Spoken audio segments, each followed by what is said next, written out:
कहा जाता है सेकेंड वर्ल्ड वॉर में तकरीबन 7 करोड़ से ज्यादा लोग शहीद हुए थे और इनमें से लाखों लोगों की मौत का जिम्मेदार अकेला हिटलर माना जाता है।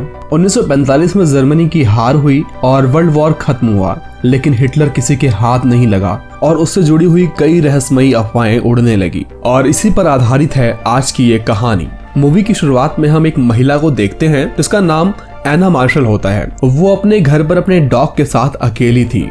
साल था 1991। सोवियत संघ का विघटन ऑलरेडी हो चुका था और टीवी पर यही खबरें चल रही थी। हालांकि एना रशियन थी, लेकिन लंबे समय से वो पोलैंड में ही रह रही थी। अचानक उसके डॉग को बाहर किसी के होने का एहसास होता है और वो बाहर जाने की जिद करने लगता है। बाहर से आते वक्त एना अपना दरवाजा लॉक करना भूल जाती है और इसी मौके का फायदा उठाकर वहाँ एक नकाबपोश उसके घर में दाखिल हो जाता है। लेकिन एना भी कम नहीं थी, क्योंकि वो खुद भी एक सीक्रेट एजेंट रह चुकी थी, इसलिए वो आसानी से उस आदमी को कैद कर लेती है और होश में आने पर वो शख्स खुद को बंधा हुआ पाकर आंख बबूला होने लगता है और एना पर ताव दिखाते हुए कहता है कि वो उसे जाने दे। लेकिन एना का सिर्फ शरीर ही बूढ़ा हुआ था और उसके हौसले अब भी जवान थे। वो उससे पूछताछ करने लगती है और कुछ खास जवाब न मिलने पर वो पुलिस को कॉल करने लगती है। तब वो आदमी जिसका नाम कार्ल था, वो उसे एना के पुराने नाम से पुकारता है और वो एक राज का भी जिक्र करता है जिसके बारे में सिर्फ एना को ही मालूम था। एना का असल नाम ब्राना था, लेकिन एना कहती है कि अब जंग खत्म हो चुकी है और उसका नाम जानकर वो कुछ भी नहीं कर सकता। एना उसकी एक भी सुनने को तैयार नहीं थी और वो पुलिस को कॉल करने लगती है।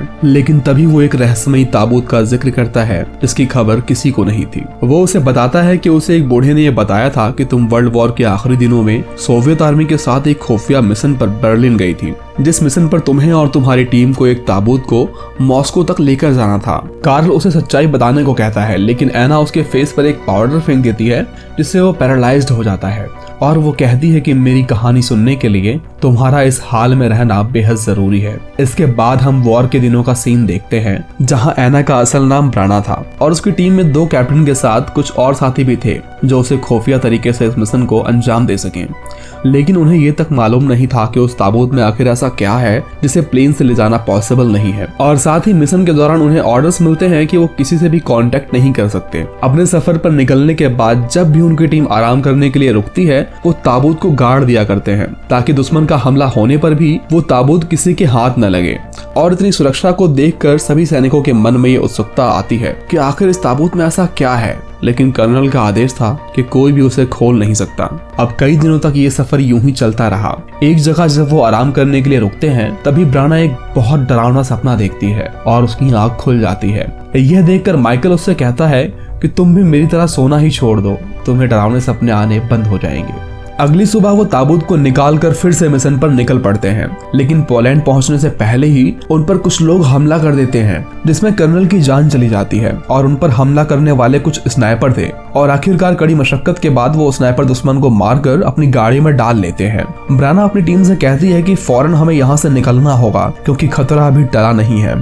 दरअसल जर्मन सेना में ऐसे बहुत से स्नाइपर मौजूद थे जिन्हें लोग वेयरवुल्फ कहते थे, जो जंगल में रहकर दुश्मनों के लिए अम्बुश लगाते थे। लेकिन कैप्टन और उसके सैनिक ब्राना की बात नहीं सुनते। उनका ये मानना था कि जंग अब खत्म हो चुकी है और हमें मस्ती करनी चाहिए। यहाँ तक कि वो अपना मिशन भी भूल चुके थे। ब्राना उन्हें लाख समझाती है कि उनका मिशन उस ताबूत को सही सलामत मॉस्को तक पहुँचाना था, लेकिन वो उसकी एक नहीं सुनते और जश्न मनाने निकल पड़ते हैं। कुछ समय बाद ब्राना को यह ख्याल आता है कि कहीं कैप्टन कुछ गड़बड़ न कर दे और वो उन्हें ढूंढने निकल पड़ती है। यहाँ कैप्टन गांव के ही एक पब में शराब पीने लगता है जहाँ एक लेडी स्टाफ अकेली होती है।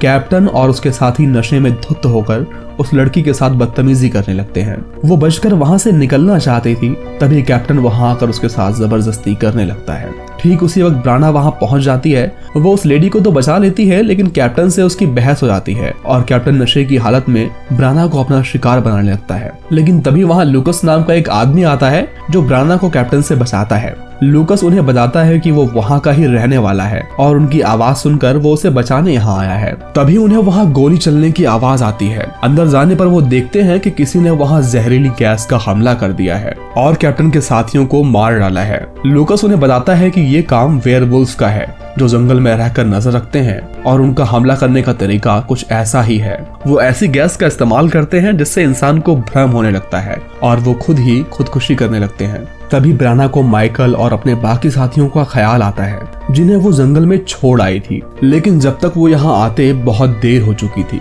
माइकल अपनी जान बचाकर वहाँ से भाग निकलता है, लेकिन बाकी साथी मारे जाते हैं। ब्राना देखती है कि वो उनका ट्रक भी लेकर जा चुके हैं। ब्राना अपनी बची हुई टीम से कहती है कि हमें इस ताबूत को लेकर जल्द ही यहाँ से निकलना होगा। लूकस ब्राना से कहता है कि वो एक ऐसी जगह को जानता है जहाँ वो आसानी से इस ताबूत को छुपा सकते हैं। इसके बाद हम कुछ वेयरवुल्फ सैनिकों को देखते हैं और उनका चीफ किसी भी हाल में उस ताबूत को हासिल करना चाहता था। यहाँ माइकल की मुलाकात उसी पब वाली लड़की से होती है जो काफी डरी हुई थी, और उससे पहले कि वो कुछ मदद कर पाती, जर्मन सैनिक एक बार फिर से उन पर हमला कर देते हैं। इस हमले में वो लड़की मारी जाती है और वो माइकल को भी कैद कर लेते हैं। यहाँ लूकस उन्हें एक सेफ जगह पर ले जाने का वादा करता है, लेकिन घर के अंदर जाने से पहले जर्मन सैनिक की नजर उन पर पड़ जाती है। यहाँ लूकस के परिवार के बुजुर्ग भी ये समझ चुके थे कि ताबूत में बहुत बड़ा राज दफन है। ब्राना उन्हें समझाने की लाख कोशिश करती है, लेकिन वो मानने को तैयार नहीं थे। इसलिए मजबूरन ब्राना को वो रहस्यमय ताबूत खोलना पड़ता है, जिसमें किसी आम इंसान की नहीं बल्कि हिटलर की लाश थी, जो नाजी सोच का जन्मदाता था। एना को पहले से इस राज का पता था, लेकिन उसने सबसे ये बात छुपा रखी थी। हिटलर की लाश वहाँ देखकर ल्यूकस उस पर टूट पड़ता है और घूंसों की बरसात कर देता है, लेकिन ब्राना उसे समझाती है कि हिटलर पहले ही मर चुका है और उसकी लाश को दुनिया के सामने लाकर हमें नाजी सोच को खत्म करना होगा। इसके बाद ल्यूकस हिटलर की लाश को तहखाने में छुपा देता है और यहीं पर मौका पाकर ब्राना उससे पूछती है कि आखिर तुम हो कौन जो हमारी इतनी मदद कर रहे हो। ल्यूकस उसे बताता है कि वो एक पोलिश रिफ्यूजी है, लेकिन वो जर्मनी से ही है, लेकिन उसकी फैमिली को जर्मन सैनिकों ने खत्म कर दिया था और जर्मन्स के लिए वो एक गद्दार था। यहाँ जर्मन सैनिक माइकल को बहुत टॉर्चर कर रहे थे, तभी उनका साथी उन्हें बाकी रशियन सैनिकों के बारे में बताता है। ये लोग माइकल को लेकर वहाँ पहुँच जाते हैं और उनसे ताबूत की मांग करते हैं।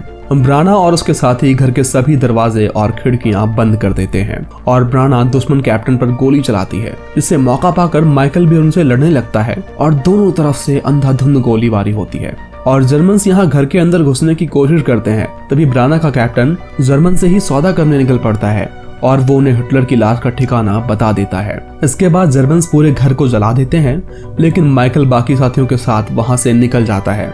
इसके बाद ब्राना को एहसास होता है कि दुश्मन सैनिक हिटलर की लाश लेकर निकल चुके हैं। तभी माइकल ब्राना से कहता है कि उसे मालूम है कि वो लोग कहाँ गए हैं। अगले सीन में हम देखते हैं कि जर्मन सैनिक हिटलर की बॉडी को लेकर एक वीडियो शूट कर रहे थे, जहां वो साबित करना चाहते थे कि वो लाश नकली है और हिटलर और उसकी सोच अभी जिंदा है। यहाँ ब्राना किसी भी हालत में वो लाश पाना चाहती थी, क्योंकि उसका मिशन नाजी सोच को खत्म करना था और इस बार वो लोग उनकी ही गैस से उन पर हमला कर देते हैं। दोनों तरफ से बहुत गोलियां चलती हैं और काफी लोग जख्मी होते हैं। तभी एक जर्मन बाहर से गेट को बंद करके वहां आग लगा देता है, जिससे पूरा चर्च जलने लगता है। यहाँ ब्राना के सभी साथी घायल हो चुके थे। यहाँ ब्राना का एक साथी उसकी जान बचाने के लिए उसे खिड़की से बाहर फेंक देता है। इसके बाद हम माइकल को देखते हैं जो हिटलर की लाश को बेसमेंट में ले जाकर दरवाजा लॉक कर देता है और यहाँ जर्मन सैनिकों के साथ सब कुछ जल उठता है। कहानी वर्तमान में आती है, जहाँ ब्राना कार्ल को बताती है कि कैसे उसके साथियों ने उसे गायब करके जेल में डाल दिया था, जिस वजह से वो आज तक नाम बदल कर जी रही है। और वापस आकर उसने लूकस को ढूंढने की कोशिश की, लेकिन उसे खबर मिलती है कि किसी ने घर में घुसकर उसका कत्ल कर दिया। ब्राना पानी में जहर मिलाकर कार्ल को पिलाती है, जिससे वो मरने लगता है, लेकिन मरने से पहले वो उसे एक बॉक्स दिखाती है जिसमें कुछ और नहीं बल्कि हिटलर की खोपड़ी मौजूद थी और वो बताती है कि यह तोहफा उसे ल्यूकस ने ही भेजा था। दरअसल कार्ल भी एक जर्मन सैनिक था जो उसी बॉक्स को हासिल करने यहाँ आया था, लेकिन उसे अपनी जान से हाथ गंवाना पड़ा। इसी के साथ हमारी आज की ये कहानी यही खत्म होती है। जल्द मिलते हैं एक नई वीडियो में एक नई कहानी के साथ।